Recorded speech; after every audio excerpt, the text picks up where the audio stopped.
Okay, we should have John Adams and Luke Curtis on the pitch now.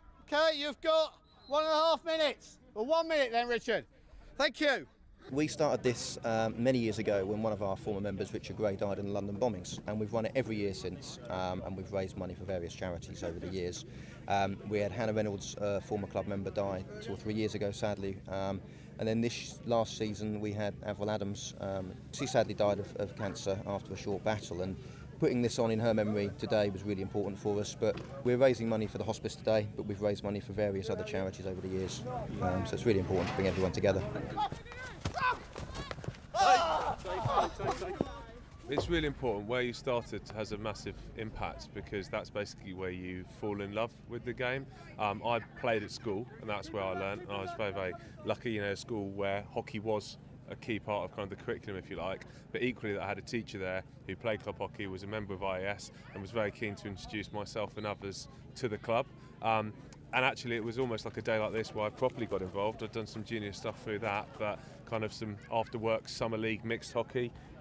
John Adams was one of the umpires that day. I played, must have done all right, and he got me to come and play kind of adults hockey. And it's days like that, and like we're here today, where kids come or other people come who might play a bit of hockey at school, they get invited to play with adults and really enjoy it, and their kind of love for the game goes from there. So vitally important.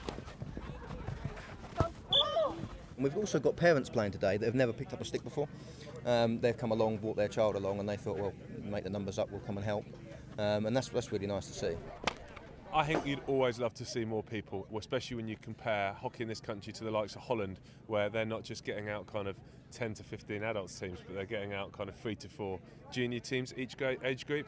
That being said, I remember going to IES junior training when I was younger, and there'd be 2 or 3 adults giving up their time on a Wednesday night for probably 10, 20 kids. It's regularly.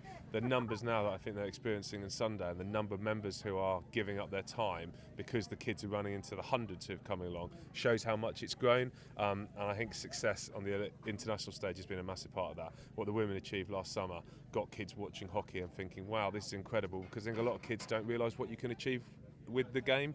People see football, they see rugby, they see cricket, tennis, and they know what there is to aim for, and then every 4 years they see, wow, I could become an Olympic gold medalist. And I think any kid, no matter what level they're going to play at, looks up to people like that and aspires it. So I think that's been fantastic for the game, and it's great that clubs like IES are putting in the effort to attract juniors to the game, make it fun for them, and actually practically go out and get kids to try hockey, because that's the big thing. Most people who try it love it, but you've just got to give kids the opportunity to try and play in the first place.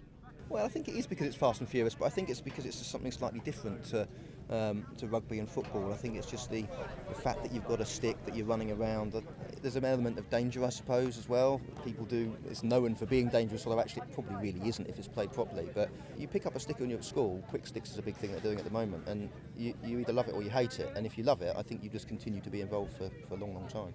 I always wanted to be a footballer like most kids, I think, and then I was ill one day and I went to school because it was the sport day and it was hockey, and I'd been playing like right wing or left wing, and Mum was like, you got to go and goal so you don't run around. And I think the kit, I thought I was a bit of a transformer in it, kind of age 10, put it on and absolutely loved throwing myself around. And in the same way you can get the plaudits for being a goal scorer, I guess you can kind of get them for being a goalkeeper as well and saving it, and it just really appealed. And I was very lucky that I then went on to county hockey, and that kind of meant, right, hockey's the thing for me rather than football. But yeah, I don't know, I just loved it, and I think the kit made it a little bit special, really. I mean, Masters hockey's a massive thing at the moment in the UK, and we've got a guy who's a member of our club who's 80, plays for the England over 80 side. And we've got many sort of 60-year-olds that are still playing in our vets team. So you can continue. Obviously, the way you play changes over the years, but you can continue to play, for quite a few years.